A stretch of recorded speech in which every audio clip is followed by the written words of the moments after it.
All right, so now we're in an interesting spot. We're going to actually add an event handler that can be able to handle text boxes. The event will be when the contents of a text box has changed.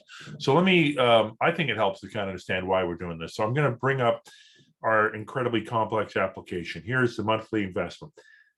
Pretty well as we left off. So I'm going to go 100, 12, 1, and then of course hit the calculate button and it gives us the value. Now, if I make that 1,000 and tab off, it's not recalculating it, or at least actually the recalculating might come later. But at this point, the future value is incorrect, right? We probably at the very least want that cleared out. So that's what we're going to do. We're going to create the technology to sort of clear that out. So let's exit out of this deal. And so I'm looking at number 8 in the top of 193. It says, in the Forms Designer, select the first text box, which is this one. There it is. Now, then it says, then click the Events button in the Properties window to display the events for that text box. Well, actually, it cheated. This is our normal properties, but right beside it is this little electrical thing, and you click on that. Here's the events, and it does naturally go to text changed, right? So right now for text changed, the events that it knows about are a calculate click or an exit click, which are the two events. Those are attached to those buttons, right? So there's no other events that are set for this particular, I guess no other methods that are tied to this event of when the text is changed in this Dropbox, in this text box. So we're going to make our own. So we're going to make our own. This is kind of cool, and I haven't seen this before. So clear future value. The name is from the textbook. All right, so don't stress too much there. Clear future value. You hit enter, and what it does is it creates right underneath.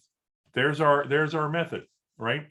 And it'll now basically do whatever I'm going to type in there. So if I wanted, for example, this to be a lot like the exit button, I could go this close and then basically fire this off. This will be incredibly frustrating for our future users of this application. But now what I'm going to do is it's going to come up. I'm going to go 100 and it's going to close, and it shuts down right there, right? That's just amazing, right? So we probably don't want that to be the actual event.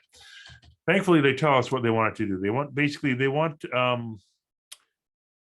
okay, so we're not number 10. It says, no, wait a minute. When you do, the code editor and the will be called, that will be created. Now enter the statement that clears the future value text box. So I go text future value, the property of text, and that's assigned nothing. All right, so this is probably a little bit more friendly. If I go and I click on this and I go 100 and 12 and 1, and then I calculate, awesome. If I now go 1,000 and right away, it gets rid of it.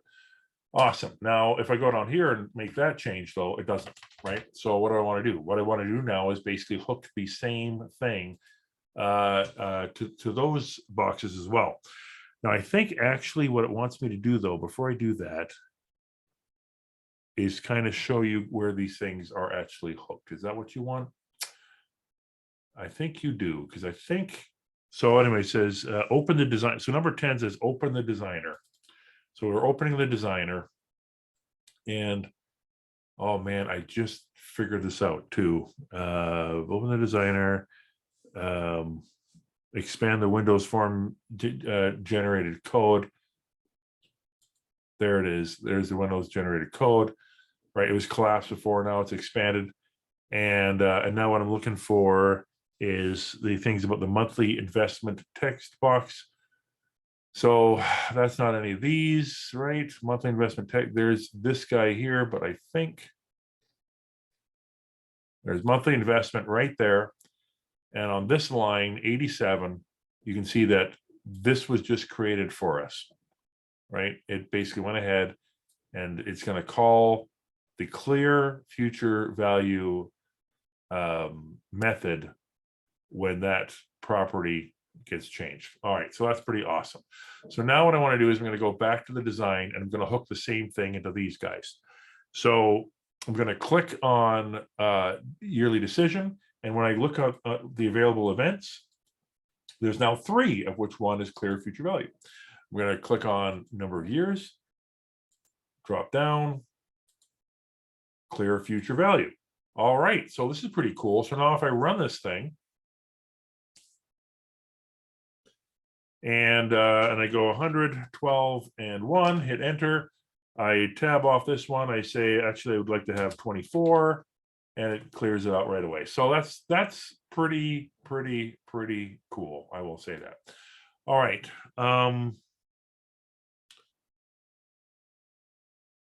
I think, yeah, I think I'm going to keep it to this. So that was basically the last part of 6.1. When we get back, we'll be looking at, we'll basically be messing around with some other events.